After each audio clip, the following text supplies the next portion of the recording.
Welcome back to Sitrep. I am Jess, and it's going to be a solo episode today, and I'm joined here today with Pendy from Daystar. Do you want to quickly explain what it is you do for your organization? Yeah, so I'm one of three owners over at Daystar. Most of my work is a lot of the socials, marketing side. But obviously, we're a pretty small team, only 6 people in total, outside of any individual team staff. So basically, we just kind of fill in wherever we have to. So So it's kind of whoever needs to pick up the pace, picks up the pace kind of deal.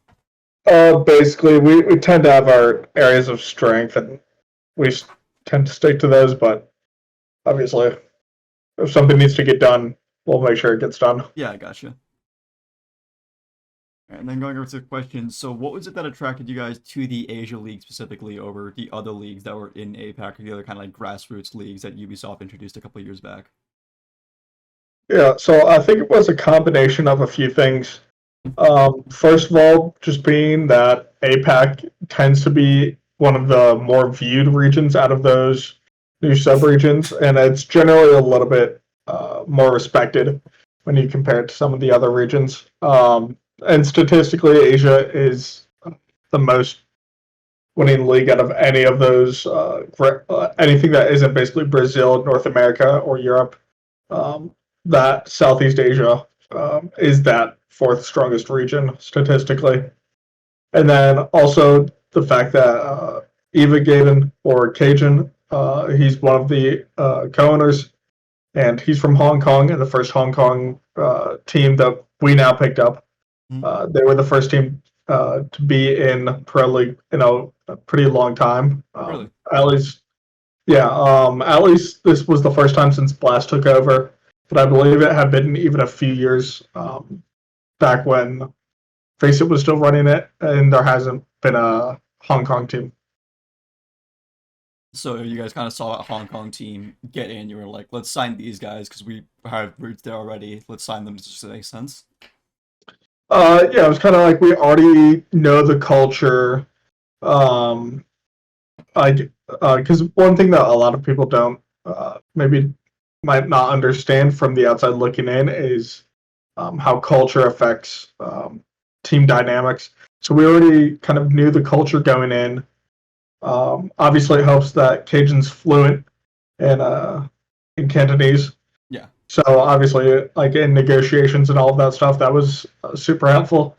But it was kind of like we're looking to be in R6 for a variety of reasons. And then we found this team in a region that we were already looking to go into. And it's kind of it's everything made sense. So the stars just kind of aligned for you guys there. Basically. I think if the roster didn't come up, we would still be in Asia 100%, like generally APAC. But I can't say for certain that we would be in that subregion of Southeast Asia and South Asia. Yeah, you wouldn't be in the Asia League. You'd still be somewhere in Asia, basically. So like maybe Oceania, something like that. Yeah, we looked at a lot of options: Korea, OCE, obviously other teams in Asia League, as well as looking at a few more unconventional options, such as having a North American team, but flying them. Like I know a bunch of teams in Europe are doing this, having a North American team and flying them to another region. But ultimately, we just kind of decided that if we wanted to be competing, we want to be in a league rather than just like kind of taking a team and importing them just for qualifiers for a major.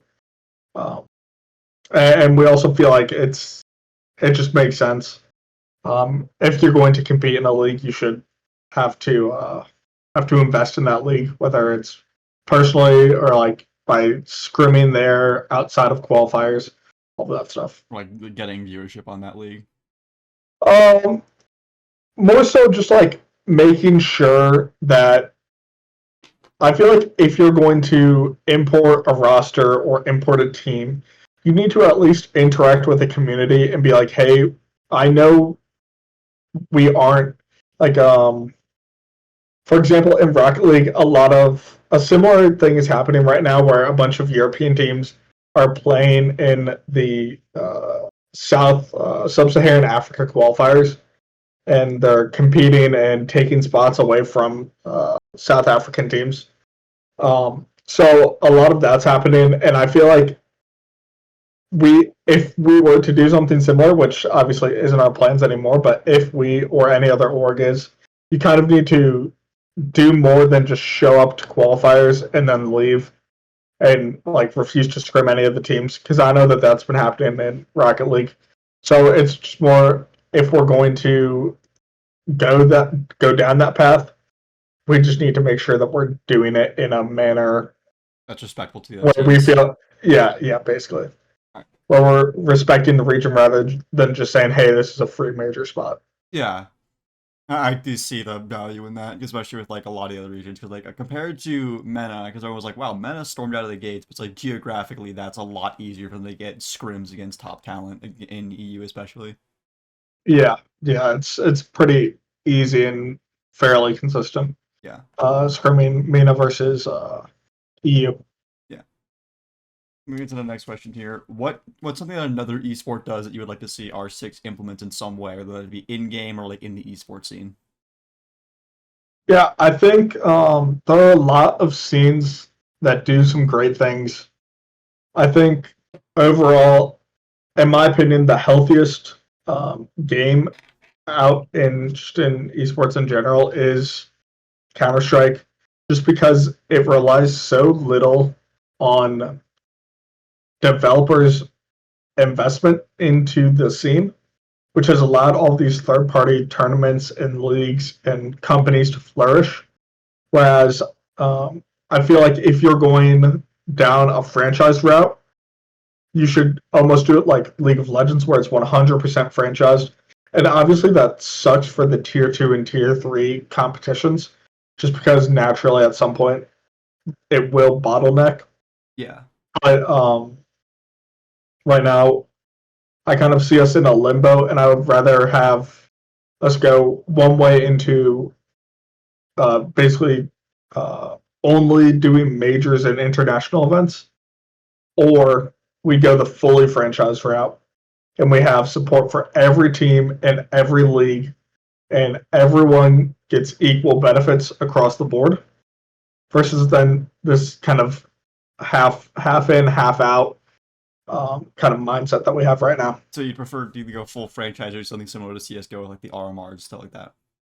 Yeah, I think that's healthiest. I think either of those two options are healthy for the scene. It just depends on um, They want to do how it. Blast and how the developers want to do it. Yeah. It either it lets teams know, hey, this is unstable, but if you're in, you get really good benefits, or hey, this is super stable for investment. And if you get a team, there's not a chance that you have to play in tier 2 for half of the split or for half of the year or anything like that. Yeah, I kind of wanted to do like we're having Parabellum where they were in, but then the org kind of like backed out, and I sent back down to CL for a year. Basically, yeah. Right. So you see, like, it kind of a benefit for both the league as a whole and for the teams, basically. Yeah, because I think it gives a lot of opportunities for other organizers to come in and kind of set up tournaments and events that otherwise wouldn't be possible with our current format. Yeah.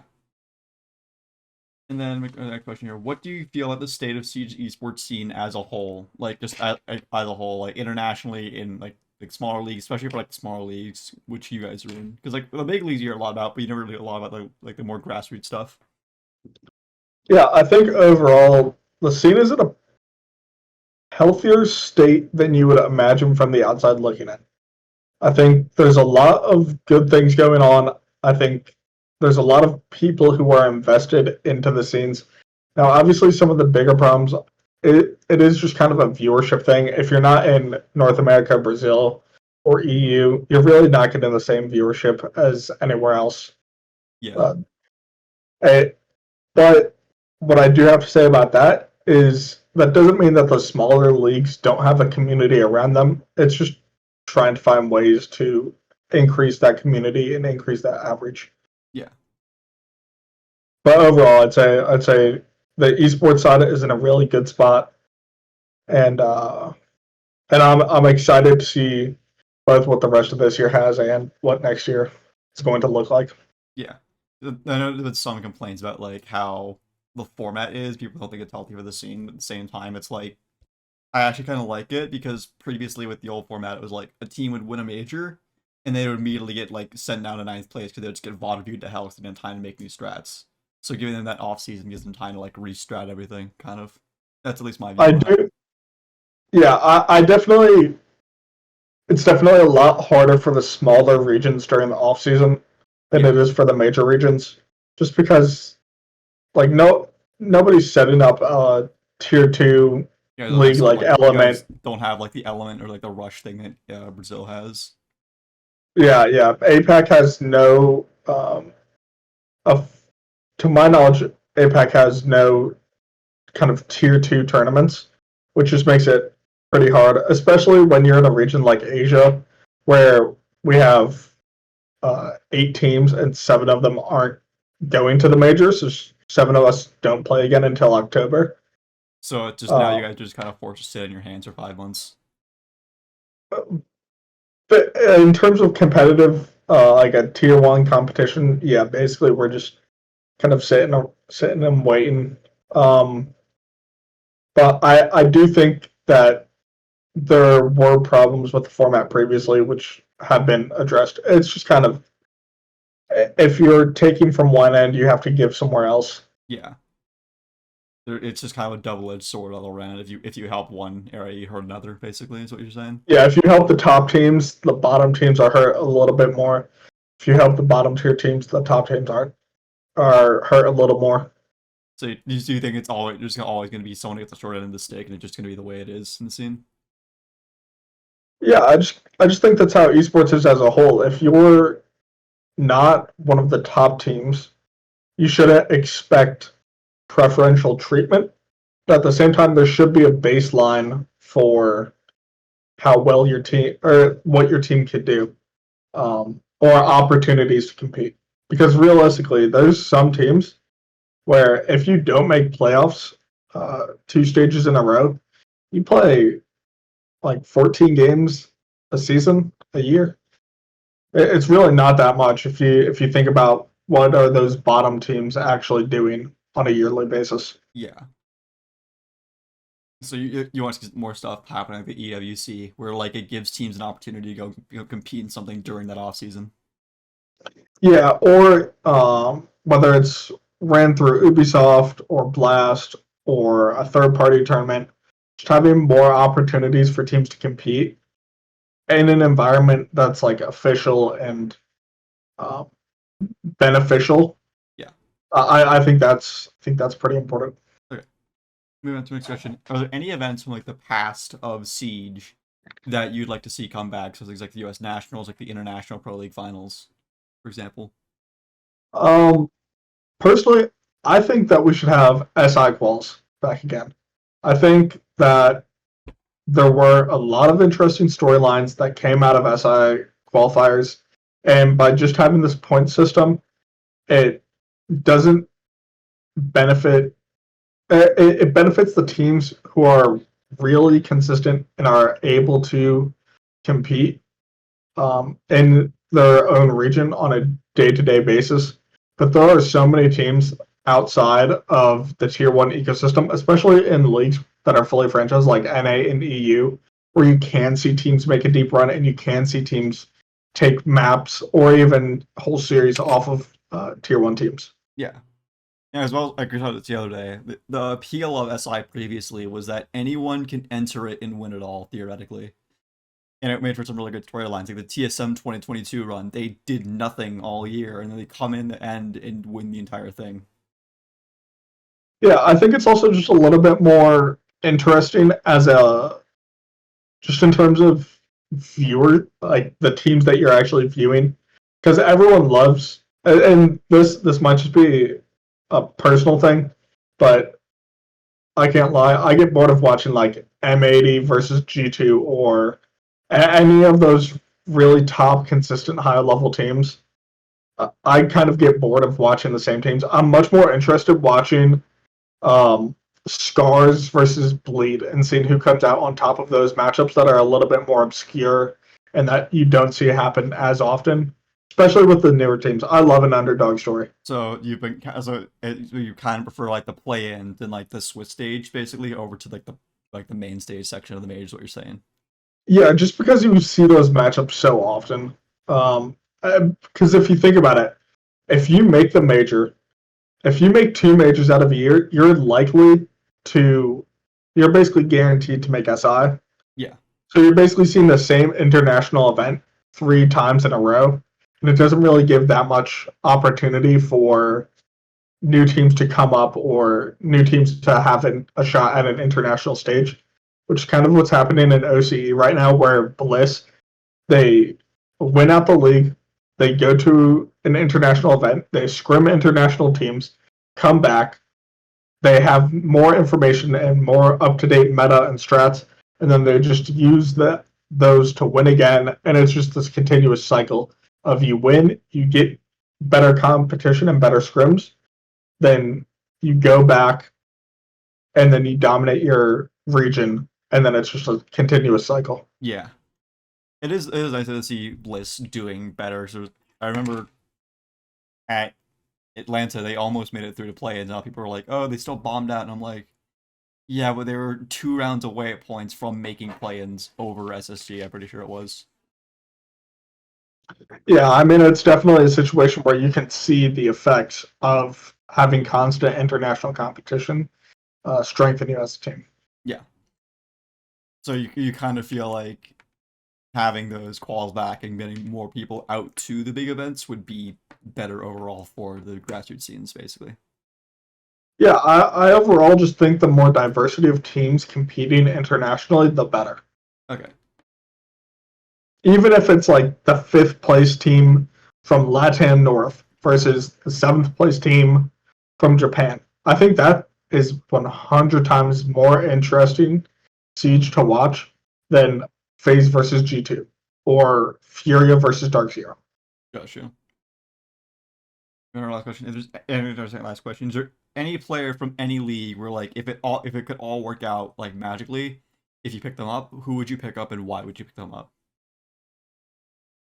Mm. Of all time All or time. currently playing, All time. I think I think there's a few answers here. Um, Coming off the top of my head, somewhat the key things that I look for in like my dream player, because I'm assuming no language barriers, none of that. Yeah, like assuming I like no want language barriers, no visa issues, stuff like that. I want someone with personality. I want someone who creates content, and I just overall want someone with a good energy. Honestly, there's a few names like obviously Spoit, Kino, but I think the one that comes to my mind, just because we're personal friends, is Foxe. Really? I think it would be. I loved watching him compete, and I think it would be really interesting to see him compete again. And he's one of those people uh, who is a personality in the scene. I think another one that just came to my mind is Mr. B. I think I've actually teamed with him in collegiate, and I think he just has such an interesting personality and view on the game.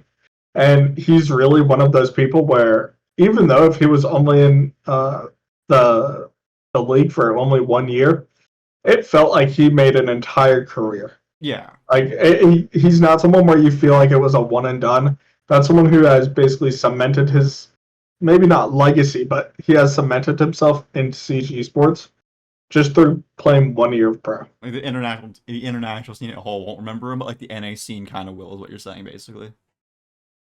Yeah, I even think he gets his props internationally though, just because of how much of a personality he was. He's one of those people where people would actually tune in and listen to what he's saying during those post game interviews. So you kind of like prefer the players' personalities to people like Ashen, like for example, compared to like the players who are just kind of like more like playing it safe. It's like, yeah, they played well. We're happy for them, stuff like that. Yeah, overall, I just think esports is entertainment. Esports isn't necessarily about who's the best competitor. It's about who creates the most interesting storylines. So that's really something that I preach to a lot of my players. So to just be But entertaining. both in Siege, yeah, just be entertaining. It's not esports isn't at a point where you can. Esports players need to understand that yes, your job is to compete, but your job is also to entertain. So if you have five personalities that are cookie cutter, they read a script off for every post game interview. That's where it just kind of becomes stale, and that's how people become forgettable. But when you have an interesting personality, or you play in an interesting way, or you have interesting branding as a organization, that's where people start to remember you. Is that kind of why you feel like people kind of like sort of like Fabian in the early days? Because he was like one of the only players that really was saying how it was, just kind of like talking trash, all that. Yeah, I think it is just something where, he was the one that was creating storylines. Because as much as it's on the casters, it's also on the players to give them something to work with. Yeah. And moving on to our last question here. Are there any other esports scenes that you would like to get into? And if so, what about those scenes is like attractive to you? Yeah, there's quite a few off the top of my head. Um, I think I'll list all four, and then I'll give reasons for all four. All right. First one, Counter Strike. That's the first game that I grew up watching. It's it's iconic. It's timeless. Even after switching from CS:GO to CS2, viewers have stayed the same. Competition has never been at a higher level. And overall, like I was talking about earlier, it's a pretty free market. You can kind of do whatever you want, compete in whatever you want. Yeah. Um, and in my opinion, it's probably the most fleshed out esports scene, other than maybe League of Legends. But again, that's a fully franchised, extremely hard to get into if you're not already in it. Yeah. And I Um, think someone we said it a while back on the podcast a while back. We said that like the big two that every league should aspire to be like are either CS or League of Legends.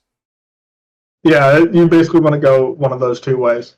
I think the second one, I'll give two and three together. It's Trackmania and iRacing. I think those are just very good for sponsors, very entertaining to watch.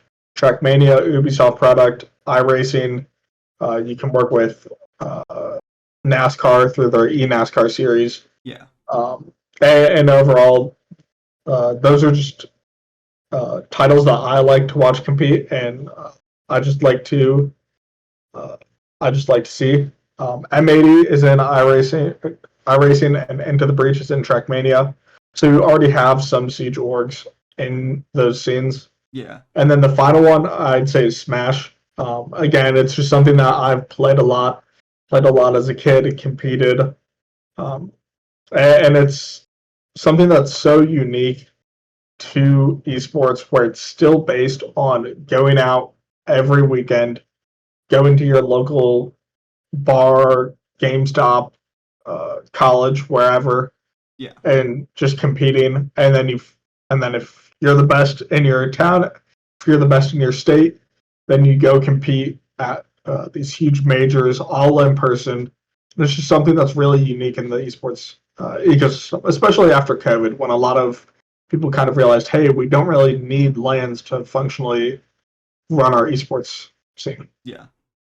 And it's also like another thing someone kind of mentioned this earlier. I didn't think about it. Smash like such a unique game because of how it plays and because like the cast of characters it brings together. Yeah, it's very unique, both in how it's played and how you can market specific players. Yeah. All right. Well, that's all I have for you. I want to thank you for your time. Yeah, thank you for having me. Yeah, no worries. Thank you guys for watching. We'll see you on the next one. Bye.